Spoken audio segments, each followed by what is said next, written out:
ಕನ್ನಡವನ್ನಿಗೆ ಸ್ವಾಗತ. ನಾನು ಭಾಗ್ಯನಾರಾಯಣ ಬೊಗವರ್ಪು. ಪಹಲ್ಗಾಮ್ನಲ್ಲಿ ಏನು ನಡೆದಿದೆ ಅನ್ನೋದು ನಮಗೆಲ್ರಿಗೂ ಗೊತ್ತು. ಏಪ್ರಿಲ್ 22ನೇ ತಾರೀಕು ಕರಾಳ ದಿನ.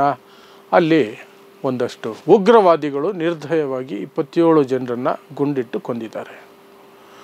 ಆದರೆ ಇದರ ಬೆನ್ನಲ್ಲಿ ನಾವು ಯಾವ ರೀತಿ ನಡೆದುಕೊಳ್ಳಬೇಕು ಅನ್ನೋದು ಕೆಲವು ನಾಯಕರಿಗೆ ಅರ್ಥ ಆಗ್ತಿಲ್ಲ. ಒಂದು ಪಕ್ಷದ ನಾಯಕರುಗಳಿಗಂತೂ ಅರ್ಥನೇ ಆಗ್ತಾ ಇಲ್ಲ. ಇಲ್ಲಿ ನೋಡ್ತಾ ಇದ್ದೀರಲ್ಲ, ಅಥವಾ ಆರಂಭದಲ್ಲಿ ಒಂದು ವಿಡಿಯೋ ನೋಡಿದ್ರಲ್ಲ, ರವೀಂದರ್ ರೈನಾ ಅನ್ನೋದು ಅವರ ಹೆಸರು. ಅವರು RSSನಲ್ಲಿ ಪದಾಧಿಕಾರಿ ಪ್ಲಸ್ BJPಯ ದೊಡ್ಡ ನಾಯಕ. ಆ ಮನುಷ್ಯ ಅಲ್ಲಿ ಹೋಗಿ ಕಾಶ್ಮೀರದಲ್ಲಿ ಸೇನೆಯ ಬಂದೂಕುಗಳ ರಕ್ಷಣೆಯಲ್ಲಿ ರೀಲ್ಸ್ ಮಾಡ್ತಾ ಇದ್ದಾರೆ. ಖುಷಿಯಾಗಿ ಆ ಮುಖದಲ್ಲಿ ಆ ಖುಷಿ, ಆ ಸಂತೋಷ. ಅಬ್ಬಬ್ಬಬ್ಬಬ್ಬ. ಇನ್ನು ಸತ್ತವರು, ಅದರಲ್ಲಿ ತೀರಿಕೊಂಡವರ ಎಲ್ಲರ ತಿಥಿಗಳು ಸಹ ಮುಗಿದಿಲ್ಲ. ಇವರು ಎಂಜಾಯ್ಮೆಂಟ್ಗೆ ಇಳಿದಿದ್ದಾರೆ. ಅದನ್ನು ಸಹ ಸೇನೆಯನ್ನು ಪಕ್ಕದಲ್ಲಿ ಇಟ್ಕೊಂಡು.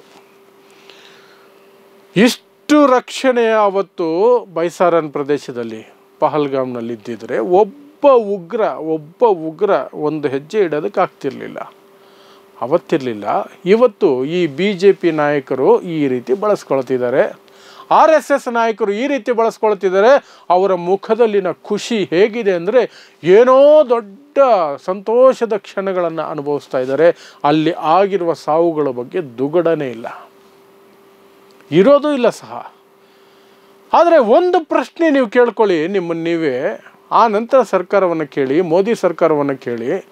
ಇದೇ ರೀತಿ ಖುಷಿಯಾಗಿ ಒಬ್ಬನೇ ಒಬ್ಬ ಪ್ರತಿಪಕ್ಷದ ನಾಯಕ, BJPಯೇತರ ಅಥವಾ BJP ವಿರುದ್ಧ ಇರುವ ಪಕ್ಷಗಳ ಯಾರಾದರೂ ಒಬ್ಬ ನಾಯಕ ಮಾಡಿದ್ದಿದ್ರೆ, ರಾಹುಲ್ ಗಾಂಧಿನೋ, ಅಖಿಲೇಶ್ ಯಾದವೋ, ತೇಜಸ್ವಿ ಯಾದವೋ, ಒಮರ್ ಅಬ್ದುಲ್ಲಾನೋ ಮಾಡಿದ್ದಿದ್ರೆ, BJP ಬಾಯಲ್ಲಿ ಎಂತೆಂಥ ಆರೋಪಗಳು ಕೇಳ್ತಾ ಇದ್ವಿ ನಾವು. ನೀವೇ ಯೋಚನೆ ಮಾಡಿ, ನೀವೇ ನಿರ್ಧರಿಸಿ. ಆವಾಗ ನಿಮಗೆ ಅರ್ಥ ಆಗುತ್ತೆ ಈ ಸರ್ಕಾರ ಯಾವ ರೀತಿ ನಡ್ಕೊಳ್ತಿದೆ ಅಂತ. ಕೇವಲ ರವೀಂದರ್ ರೈನಾ ಮಾತ್ರ ಅಲ್ಲ, ಸ್ವತಃ ನರೇಂದ್ರ ಮೋದಿ, ದೇಶದ ಪ್ರಧಾನಮಂತ್ರಿ ನರೇಂದ್ರ ಮೋದಿ ದಿಢೀರಂತ ಸೌದಿ ಪ್ರವಾಸವನ್ನು ಅರ್ಧದಲ್ಲಿ ಕಟ್ ಮಾಡಿ ಭಾರತಕ್ಕೆ ಓಡಿ ಬಂದರು. ಪಹಲ್ಗಾಮ್ ದಾಳಿ ಆಗ್ಬಿಟ್ಟಿದೆ ಅಂತ. ಆದರೆ ಅವರು ಪಹಲ್ಗಾಮ್ ಬಗ್ಗೆ ಹೇಳಿಕೆನೂ ಕೊಡಲಿಲ್ಲ, ಪಹಲ್ಗಾಮ್ಗೂ ಹೋಗಲಿಲ್ಲ. ಸೀದಾ ಬಿಹಾರದಲ್ಲಿ ಎಲೆಕ್ಷನ್ ಕ್ಯಾಂಪೇನ್ಗೆ ಹೋದರು. ಹೋಗಿ ಸ್ಟೇಜ್ ಮೇಲೆ ನಿತೀಶ್ ಕುಮಾರ್ ಜೊತೆ ಕೂತ್ಕೊಂಡು ಕಿಸಿ ಅಂತ ನಗ್ತಾ ಇದ್ದಾರೆ. ಫೋಟೋಸ್ ಬಂತು, ವಿಡಿಯೋಸ್ ಬಂತು.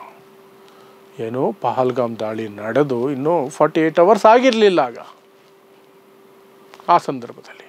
ಆ ನಂತರ ಮೊನ್ನೆ ಕೇರಳಗೆ ಹೋದರು. ಕೇರಳಗೆ ಹೋಗಿ ಅಲ್ಲಿ ಸ್ಟೇಜ್ ಮೇಲೆ ಪಿನರಾಯಿ ವಿಜಯನ್ ಜೊತೆ ಕಿಸಿ ಅಂತ ನಗ್ತಾ ಇದ್ದಾರೆ ಮೋದಿಯವರು.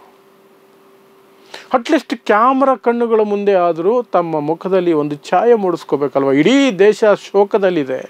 ದೊಡ್ಡ ಭಯೋತ್ಪಾದಕ ದಾಳಿ ನಡೆದಿದೆ. ಭಾರತದ ಇತಿಹಾಸದಲ್ಲಿಯೇ ಮೊಟ್ಟ ಮೊದಲ ಬಾರಿಗೆ ಪ್ರವಾಸಿಗಳ ಮೇಲೆ ದಾಳಿಯಾಗಿದೆ. ಇದೇನೂ ಇಲ್ಲ ಅವ್ರ ಮುಖದ ಮೇಲೆ. ಸರಿ, ಸ್ಟೇಜ್ ಮೇಲೆ ನಕ್ಕಿದ್ದು ಮಾತ್ರ ಅಲ್ಲ, ಮೈಕ್ ತಗೊಂಡು ಮಾತಾಡಬೇಕಾದ್ರೆ ಜೋಕ್ ಮಾಡ್ತಾ ಇದ್ದಾರೆ.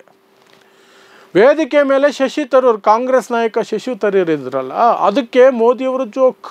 ಏನು, ಶಶಿ ತರೂರ್ ಈ ವೇದಿಕೆ ಮೇಲಿರೋದು ವಿಪಕ್ಷಗಳ ರಾತ್ರಿ ನಿದ್ದೆ ಗೆಡಿಸ್ಬಿಡುತ್ತೆ, ಅವ್ರಿಗೆ ಇವತ್ತು ರಾತ್ರಿ ನಿದ್ದೆನೇ ಬರಲ್ಲ ಅಂತಾರೆ.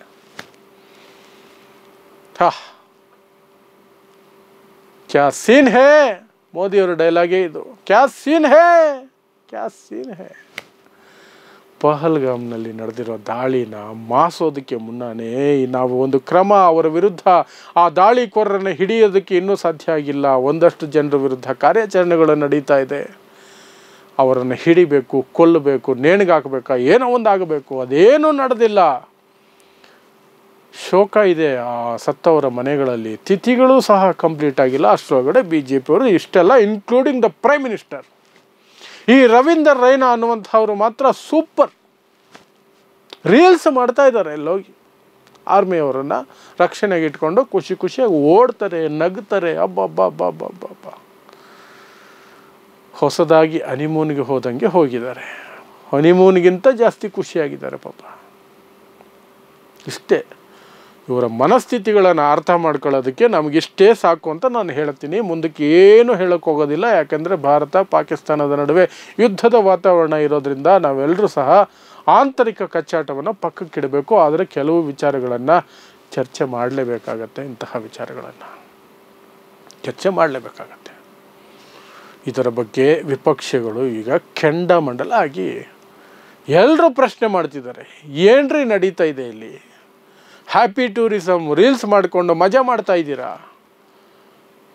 ಅಲ್ಲಿ ನಡೆದಿರೋ ಘಟನೆ ಏನು, ನೀವು ಮಾಡ್ತಿರೋದೇನು ಅಂತ ಪ್ರಶ್ನೆ ಕೇಳ್ತಿದ್ದಾರೆ. ವಿಪಕ್ಷಗಳ ಪ್ರಶ್ನೆಯನ್ನು ಮಾಧ್ಯಮಗಳು, ಗೋಧಿ ಮಾಧ್ಯಮಗಳು ತೋರಿಸಲ್ಲ.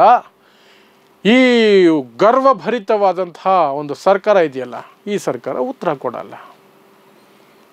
ಅಹಂಕಾರಿ ಸರ್ಕಾರ ಉತ್ತರ ಕೊಡಲ್ಲ. ಅಷ್ಟೇ, ಗೋಳಾಟ ಅಷ್ಟೇ, ಇನ್ನೇನೂ ಇಲ್ಲ. ನಮ್ಮದು ಅಷ್ಟೇ. ನೋಡ್ತಾ ಇರಿ ಸಮಾಜಕ್ಕಾಗಿ ಕನ್ನಡ 1 ನ್ಯೂಸ್. ನಮಸ್ಕಾರ.